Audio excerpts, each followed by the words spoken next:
तो चलिए अब बिना देर किए कहानी शुरू करते हैं। अध्याय की शुरुआत कीबाओ ग्लेज्ड सेक्ट की पहाड़ियों से होती है, जहां सबके सामने निंग रोंगरोंग चेन फेंग के इजहार को साफ साफ ठुकरा देती है। वह ठंडे शब्दों में कहती है कि उसे चेन फेंग बिल्कुल पसंद नहीं और इस जन्म में उनके साथ होने की कोई संभावना नहीं है। निंग रोंगरोंग दिखने में बेहद नाजुक और सुंदर है, लेकिन उसका व्यवहार पूरी तरह बेरुखा है। आसपास खड़े शिष्य इस दृश्य को मजे लेकर देख रहे होते हैं और आपस में चर्चा करते हैं कि चेन फेंग ने प्यार के लिए कितनी बड़ी कुर्बानी दी है, यहाँ तक कि हजारों साल पुरानी कीमती सोल बोन भी दे दी, जिसे पाने का सपना बड़े बड़े कॉन्ट्रा तक देखते हैं। इसी बीच चेन फेंग चुपचाप खड़ा रहता है, लेकिन उसके मन में भारी उथल पुथल मची होती है, क्योंकि अचानक उसकी यादें बदलने लगती हैं। उसे एहसास होता है कि वह अब अपनी पुरानी दुनिया में नहीं, बल्कि डोलुओ वर्ल्ड में पुनर्जन्म ले चुका है। अब उसकी पहचान स्वॉर्ड डोलुओ चेन शिन के पोते के रूप में है और सामने खड़ी लड़की कोई और नहीं, बल्कि कीबाओ ग्लेज्ड सेक्ट की मशहूर लिटिल विच निंग रोंगरोंग है। यह इजहार उसकी नई जिंदगी की पहली नाकामी है और साथ ही इस बात का सबूत भी कि पुराना चेन फेंग प्यार में हद से ज्यादा सब कुछ लुटा चुका था। लेकिन अब कहानी एक नए मोड़ पर खड़ी है। चेन फेंग को अचानक एहसास होता है कि यह सब कितना बड़ा मजाक और नुकसान था। उसके दिमाग में तेज दर्द के साथ यादों की चमक उठती है और उसे याद आता है कि मूल कहानी में उसकी जरूरत से ज्यादा दीवानगी की वजह से ही निंग रोंगरोंग घर छोड़कर चली गई थी। यह सोचकर वह थक सा जाता है, क्योंकि उसकी हैसियत कीबाओ ग्लेज्ड सेक्ट में बेहद ऊंची है। उसका दादा स्वॉर्ड डोलुओ चेनशिन 96 लेवल का टाइटल डोलुओ है, जो पूरे सेक्ट की रीढ़ है। उसके पिता भी ताकतवर सोल सेंट है और वह खुद तलवार मार्शल स्पिरिट वंश का सबसे बड़ा जीनियस है। इतनी ताकत और पृष्ठभूमि के बावजूद पुराना चेन फेंग निंग रोंगरोंग के पीछे झुकता रहा। यह सोचकर उसे खुद पर गुस्सा आता है। वह समझ जाता है कि डोलुओ की दुनिया में असली कानून ताकत का है, सिर्फ सहायक शक्ति कभी अंतिम नहीं होती। उसे अपने दादा के भविष्य का भी ख्याल आता है, कैसे उन्होंने सेक्ट के लिए सब कुछ कुर्बान किया, फिर भी अंत में उन्हें त्याग और मौत ही मिली। इस बार चेन फेंग ठान लेता है कि वह यह किस्मत दोहराने नहीं देगा। तभी निंग रोंगरोंग झुंझलाकर उससे बात करती है, लेकिन इस बार चेन फेंग ठंडे और साफ शब्दों में कह देता है कि वह अब उसे कभी परेशान नहीं करेगा और उससे कोई संबंध नहीं रखेगा।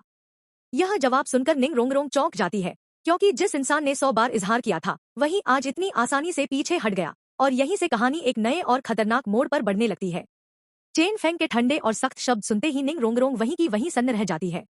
उसकी आंखों के सामने वह चेन फेंग अब बिल्कुल बदला हुआ लगता है, जिसकी नजरों में इस बार कोई उम्मीद नहीं, सिर्फ फैसला है। चेन फेंग साफ कह देता है कि वह सिर्फ बातों तक नहीं रुकेगा, बल्कि अगले ही दिन अपने दादा स्वॉर्ड डोलुओ को साथ लेकर खुद कीबाओ ग्लेज्ड सेक्ट के दरवाजे पर जाएगा और हर रिश्ता पूरी तरह खत्म कर देगा। वह ऐलान करता है कि आज के बाद उसका और कीबाओ ग्लेज्ड सेक्ट का कोई लेना देना नहीं रहेगा। जैसे ही ये शब्द हवा में गूंजते हैं, पूरा मैदान सन्नाटे में डूब जाता है। जो जगह अभी शोर से भरी थी, वहां सुई गिरने की आवाज भी सुनाई दे सकती थी। अगले ही पल सभी शिष्य हंगामा करने लगते हैं। कोई यकीन नहीं कर पा रहा। Chapter two the greatest villain system activate. निंग रोंगरोंग कुछ पल तक हक्की बक्की रह जाती है। उसे यकीन ही नहीं होता कि चेन फेंग सच में उससे दूर जाने की बात कर रहा है। आसपास के शोर को सुनकर जब उसे यकीन होता है कि उसने गलत नहीं सुना, तो वह दोबारा पूछती है, क्या वह सच में उसे परेशान नहीं करेगा और क्या अपने दादा स्वॉर्ड डोलुओ को लेकर उसके घर आएगा। चेन फेंग शांत भाव से हाँ कह देता है। अंदर ही अंदर वह तय कर चुका होता है कि इस नए जन्म में वह सबसे ऊपर खड़ा होगा। टांग सान हो या वुहुन पैलेस, सबको पैरों तले रौंद देगा। भविष्य की जानकारी उसके पास है, तो मौके की कमी कैसे हो सकती है। ऐसे में वह निंग रोंगरोंग जैसी एक लड़की पर क्यों अटके। चेन फेंग का जवाब सुनकर निंग रोंगरोंग राहत की सांस लेती है, क्योंकि अगर यह पीछा खत्म न होता तो वह घर छोड़ने तक का सोच चुकी थी। वहीं दूसरी ओर आसपास के शिष्य हालात की गंभीरता समझने लगते हैं। सबको एहसास होता है कि कीबाओ ग्लेज्ड सेक्ट में कोई बड़ा तूफान आने वाला है। अगर सच में स्वॉर्ड डोलुओ सामने आए, तो सब कुछ बदल जाएगा। अफरातफरी मच जाती है और निंग रोंगरोंग की आंखों में अब मजाक नहीं, हल्का सा डर झलकता है। फिर भी बाहर से वह मुस्कुराकर कहती है कि वह इस बार चेन फेंग पर भरोसा करेगी, लेकिन अगर वह वादा तोड़ता है तो अंजाम बुरा होगा। उसकी यह नोकझोंक सबको और चौंका देती है, क्योंकि किसी ने नहीं सोचा था कि कहानी इतनी तेजी से इस मोड़ पर आ जाएगी और यहीं से सिस्टम बाइंडिंग और विलेन बनने की असली शुरुआत होने वाली है। आज का दिन सबके लिए अजीब और डरावना बन चुका था। मैदान में खड़े शिष्य आपस में फुसफुसाने लगे। किसी को लग रहा था कि सेक्ट में बहुत बड़ा बवाल होने वाला है, तो कोई मजाक में डर दिखा रहा था। लेकिन इन सबके बीच चेन फेंग पूरी तरह शांत था। वह साफ समझ चुका था कि पीछा करने वाले का अंत कितना दुखद होता है और वह अब वह रास्ता कभी नहीं अपनाएगा। उसके मन में ठान चुका था कि वह अपने दादा स्वॉर्ड डोलुओ को बचाएगा और उस भविष्य को बदलेगा, जहां उनके परिवार को सिर्फ बलिदान और मौत मिली थी। चेन फेंग को अच्छी तरह पता था कि कीबाओ ग्लेज्ड सेक्ट और तांग सान के साथ खड़े होने का मतलब क्या है, सीधा दादा की मौत और खुद का बेकार मोहरा बन जाना। इसलिए उसने तय कर लिया कि दुश्मनों के लिए कोई गुंजाइश नहीं छोड़ी जाएगी, जिंदा रहना है तो पहले वार करना होगा। इसी फैसले के साथ उसकी आंखों में गहरी ठंडक और इरादे की चमक आ जाती है। तभी उसके दिमाग में अचानक एक यांत्रिक आवाज गूंजती है। सिस्टम जाग चुका था। बिना सोचे समझे चेन फेंग सिस्टम को बाइंड कर लेता है और उसे डेस्टिनी विलेन सिस्टम मिल जाता है, जिसका मकसद है किस्मत के नायक तांग सान को कुचलना और उसकी किस्मत छीनना। अब चेन फेंग समझ जाता है कि पहला कदम क्या होगा, स्वॉर्ड डॉलुओ को कीबाओ ग्लेज्ड सेक्ट से अलग करना, ताकि तांग सान की सबसे बड़ी ताकत ही छिन जाए। उधर निंग रोंगरोंग यह सोचकर खुश थी कि उसने एक बड़ी मुसीबत से छुटकारा पा लिया, लेकिन उसे जरा भी अंदाजा नहीं था कि असली तूफान अब शुरू होने वाला है, और वही चेन फेंग जिसे वह हल्के में ले रही थी, पूरे सेक्ट की तकदीर पलटने वाला था। निंग रोंगरोंग जब जाने के लिए मुड़ती है, तभी चेन फेंग अचानक उसे रोककर एक ऐसी बात कह देता है जिसकी किसी ने कल्पना भी नहीं की थी। वह साफ शब्दों में कहता है कि जब उसने उसका इजहार ठुकरा दिया है, तो उसे वह 10,000 साल पुरानी सोल बोन भी लौटा देनी चाहिए। यह सुनते ही पूरा माहौल सन्न रह जाता है, क्योंकि हर कोई जानता है कि सोल बोन कितनी दुर्लभ और कीमती होती है। कई टाइटल डॉलुओं के पास भी मुश्किल से कुछ ही होती है। निंग रोंगरोंग को यकीन नहीं होता कि चेन फेंग ऐसा कह सकता है, क्योंकि वह बचपन से ही जिद्दी और घमंडी रही है और जो चीज एक बार मिल जाए उसे लौटाने का सवाल ही नहीं उठता। लेकिन चेन फेंग ठंडे लहजे में उसे याद दिलाता है कि अगर किसी का प्यार ठुकराया है तो उसके महंगे तोहफे रखने का कोई हक नहीं होता, और बड़े सेक्ट की बेटी होकर भी क्या उसे इतनी सी बात समझ नहीं आती। उसकी यह बात आसपास खड़े शिष्यों के दिल में उतर जाती है और वे धीमी आवाज में निंग रोंगरोंग की आलोचना करने लगते हैं। पहली बार अपनी जिंदगी में निंग रोंगरोंग को सबके सामने शर्मिंदगी महसूस होती है। उसके गाल लाल हो जाते हैं और गुस्सा और नफरत उसकी आंखों में भर जाती है। अपने अहंकार के बावजूद वह मजबूरी में सोल बोन निकालकर फेंक देती है और जाते जाते जहरीले लहजे में कहती है कि आज की यह बेइज्जती वह कभी नहीं भूलेगी। इसी पल साफ हो जाता है कि यह सिर्फ एक तोहफे की वापसी नहीं थी, बल्कि दोनों के रिश्ते के पूरी तरह टूट जाने की घोषणा थी। चैप्टर 3 उदास स्माइली। निंग रोंगरोंग जब चली जाती है, चेन फेंग हाथ में पकड़ी सोल बोन को देखकर और भी ज्यादा उत्साहित हो जाता है। यह सिर्फ कोई साधारण हड्डी नहीं, बल्कि एक अत्यंत दुर्लभ और मजबूत बढ़ाई हुई दाहिनी बाह की सोल बोन थी, जिससे असाधारण आत्मा शक्ति का प्रवाह महसूस होता है। उसे देखकर चेन फेंग और भी ठान लेता है कि इस जीवन में वह अपने परिवार और दादा के लिए सब कुछ बदल देगा। पुराने चेन फेंग ने इसे सिर्फ लड़कियों को खुश करने के लिए इस्तेमाल किया, इतना कीमती संसाधन बेकार। लेकिन अब चेन फेंग ने इसे वापस कर लिया है, ताकि यह दुश्मन के हाथ न लगे और तांग सान को लाभ न पहुंचाए। तभी उसके दिमाग में सिस्टम जाग जाता है, डेस्टिनी विलेन सिस्टम। सिस्टम उसे बताता है कि उसने अब पहला मिशन शुरू कर दिया है और साथ ही पुरस्कार भी देता है। सामने एक आइस ब्लू इंटरफेस खुलता है, जिसमें 3 शक्तिशाली आइटम हैं, एक आत्मा शक्ति बढ़ाने वाला कार्ड, एक 10,000 साल पुराना सोल रिंग और एक martial spirit enhancement mutation card. ये आइटम इतनी ताकतवर चीजें हैं कि चेन फेंग की ताकत अब लगभग भगवान स्तर की हो सकती है। उसके वर्तमान स्तर की तुलना में यह पुरस्कार उसकी ताकत को सीधे नई ऊंचाइयों तक ले जा सकता है। चेन फेंग सोचता है कि यह सब इतना आसान पुरस्कार केवल एक साधारण कार्य से मिल गया, और अगर वह कल दादा स्वॉर्ड डॉलुओ को खुद लेकर जाएगा तो इनाम और भी बड़ा मिलेगा। अब बस यह सवाल है कि दादा को कैसे मना किया जाए। रात को निंग परिवार के महल में निंग रोंगरोंग की गैर मौजूदगी में उसके पिता निंग फेंगजी गंभीर मुद्रा में बैठे हैं। वह किबाओ ग्लेज्ड सेक्ट के वर्तमान नेता हैं और टायंडू एम्पायर के क्राउन प्रिंस भी। उन्हें हर जगह नंबर 1 ऑक्सिलरी सोल मास्टर कहा जाता है। लेकिन आज उनका शांत और सज्जन चेहरा गुस्से में बदल चुका था, क्योंकि उन्होंने सुना कि चेन फेंग निंग रोंगरोंग के घर कल दादा के साथ आने वाला है। निंग रोंगरोंग, जो आमतौर पर चुलबुली और हंसमुख रहती थी, अब चुप है। उसकी आंखों में हल्का सा डर और शर्म झलकता है, क्योंकि यह पहली बार है जब उसके पिता इतना क्रोधित हुए हैं। वह पिता से कहती है कि उसे दोष मत दो, क्योंकि चेन फेंग लगातार उसका पीछा कर रहा था। निंग फेंगजी गुस्से में कहते हैं कि क्या उसे यह एहसास नहीं है कि यह सब स्वॉर्ड डॉलुओं के लिए कितना शर्मनाक है। निंग रोंगरोंग लगभग रोने लगती है, क्योंकि उसके पिता का इतना गुस्सा उसके लिए अब तक कभी नहीं देखा गया। पिता उसकी तरफ देखते हैं और उसकी भावनाओं को समझते हुए हाथ हिलाकर प्रतिक्रिया देते हैं।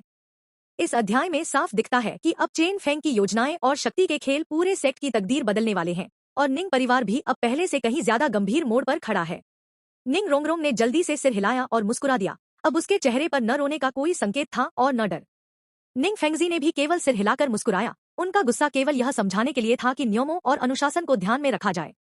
बाद में निंग रोंगरोंग ने हालात के अनुसार धीरे धीरे पूछा कि पापा, चेन फेंग के साथ क्या होगा। निंग फेंगजी ने शांत अंदाज में कहा कि कल स्वॉर्ड डॉलुओ और छोटा चेन फेंग यानी चेन फेंग तुम्हारे दरवाजे पर आएंगे और बस माफी मांगेंगे। उनके लिए यह मामूली बात थी, क्योंकि वे लंबे समय से उच्च पद पर हैं और लोगों के इरादों को सिर्फ एक नजर में पढ़ सकते हैं। इसी बीच चेन फेंग के दादा स्वॉर्ड डोलुओ चेनशिन अपने घर में शांत बैठे थे। उनके लंबे सफेद बाल और हिमसफेद वस्त्र उन्हें अकेलापन और गहनता का एहसास देते हैं। लेकिन जब उन्होंने अपने पोते चेन फेंग से हुई बातचीत याद की तो उनकी आंखों में हल्की झलक और मुस्कान आई। उन्होंने सोचा कि इतना कम उम्र में चेन फेंग की समझ और दूरदर्शिता देखकर उन्हें खुद पर गर्व होना चाहिए। इसी सोच के साथ स्वॉर्ड डोलुओ ने हंसते हुए कहा कि ऐसा पोता पाकर वह बहुत खुश है, और साथ ही उन्होंने चेन फेंग की मार्शल स्पिरिट म्यूटेशन की अनदेखी क्षमता पर भी गर्व जताया। अगले दिन कीबाओ ग्लेज्ड सेक्ट के मुख्य हॉल में निंग फेंगजी हाथ पीछे करके खड़े थे, जबकि निंग रोंगरोंग और कुछ सीनियर एल्डर्स पास में खड़े थे। सभी के चेहरे पर हल्की मुस्कान थी, जैसे किसी मजाक का इंतजार कर रहे हों। निंग रोंगरोंग की आंखों में हल्की नमी थी, जैसे उसने कोई गलती की हो और उसे पछतावा हो। पिता ने नाटक करके नाराजगी जताई और कहा कि कैसे उसने चेन फेंग के साथ ऐसा कहा। निंग रोंगरोंग ने हल्की रोशनी और गंभीर भाव के साथ जवाब दिया कि चेन फेंग ने ऐसा कहा कि वह सेक्ट के साथ स्पष्ट सीमा तय करना चाहता है। और तभी चेन फेंग मुस्कुराते हुए पूरे आत्मविश्वास के साथ कहता है, हाँ हाँ, मैं पूछता हूँ सेक्ट मास्टर निंग, मुझे कैसे माफी मांगनी चाहिए। इस हंसी में न केवल उसका आत्मविश्वास झलकता है, बल्कि यह भी साफ होता है कि अब चेन फेंग ने पूरी तरह से अपनी योजना पर नियंत्रण पा लिया है और उसका सामना निंग परिवार से पूरी तरह चुनौतीपूर्ण मोड़ पर होने वाला है। इस अध्याय में दिखता है कि चेन फेंग का आत्मविश्वास, स्वॉर्ड डोलुओ का समर्थन और निंग परिवार की परिस्थितियों की समझ कहानी को एक नए और रोमांचक मोड़ पर ले जाने वाली है। चैप्टर 4 उदास स्माइली। 7 खजाने वाले ग्लेज्ड टाइल स्कूल के मुख्य हॉल में जब चेन फेंग और उसके दादा स्वॉर्ड डोलुओ आते हैं तो माहौल पूरी तरह बदल जाता है। चेन फेंग सफेद कपड़ों में धीमे कदमों से चलता है और उसके साथ सफेद वस्त्रों में लिपटा स्वॉर्ड डोलुओ भी है। उनके सामने खड़े सभी लोग हक्के बक्के रह जाते हैं और मुस्कुराते हुए देखते हैं, जैसे कोई मजेदार नाटक देखने आए हों। पुराने अनुभवी शिष्य इसे केवल एक हंसी मजाक समझते हैं, लेकिन नए लोग सोचते हैं कि कुछ बड़ा होने वाला है। निंग फेंगजी, जो कीबाओ ग्लेज्ड सेक्ट के लीडर हैं, अपनी सहजता और शांति के बावजूद जब स्वॉर्ड डोलुओ की आंखों में देखते हैं तो हल्का सा बदलाव महसूस करते हैं। स्वॉर्ड डोलुओ की आंखों में कोई दुख या खुशी नहीं, बस एकदम शुद्ध तलवार का इरादा है। वह गंभीरता से पूछते हैं, सेक्ट मास्टर, अगर मेरा पोता पूछे तो आप उसे कैसे माफी के लिए कहेंगे। इस सवाल ने पूरे हॉल का माहौल ठंडा कर दिया। सभी शिष्यों की आंखों में डर और हैरानी झलकने लगी। इसके बाद स्वॉर्ड डोलुओ चेन फेंग की ओर देखते हैं और धीरे से कहते हैं कि अगर उसे कुछ कहना है तो अब कह दे, क्योंकि तलवारबाज हमेशा साफ और स्पष्ट होते हैं। चेन फेंग शांत मुस्कान के साथ कहता है कि वह यहाँ आया है ताकि कीबाओ ग्लेज्ड सेक्ट के साथ स्पष्ट दूरी बना सके। यह शब्द जैसे हॉल में गूंजते हैं। जैसे ही यह घोषणा होती है, वहां मौजूद सभी वरिष्ठ लोग स्तब्ध रह जाते हैं।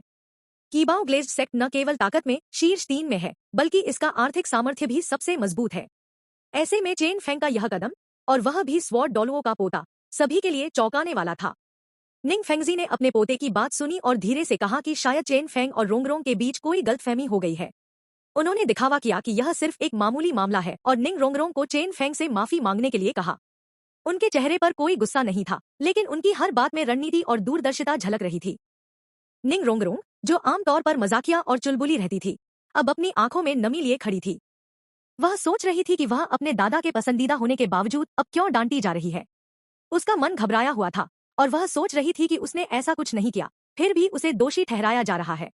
इस अध्याय में साफ दिखता है कि निंग फेंगजी की असाधारण क्षमता और दूरदर्शिता, स्वॉर्ड डोलुओ की गंभीरता और चेन फेंग की ठंडी रणनीति मिलकर कहानी को नए तनाव और रोमांच के साथ आगे ले जा रही। निंग रोंगरोंग इतनी दुबली और शर्मीली बात करती है कि कोई भी उसे देखकर खुद को रोक नहीं पाता।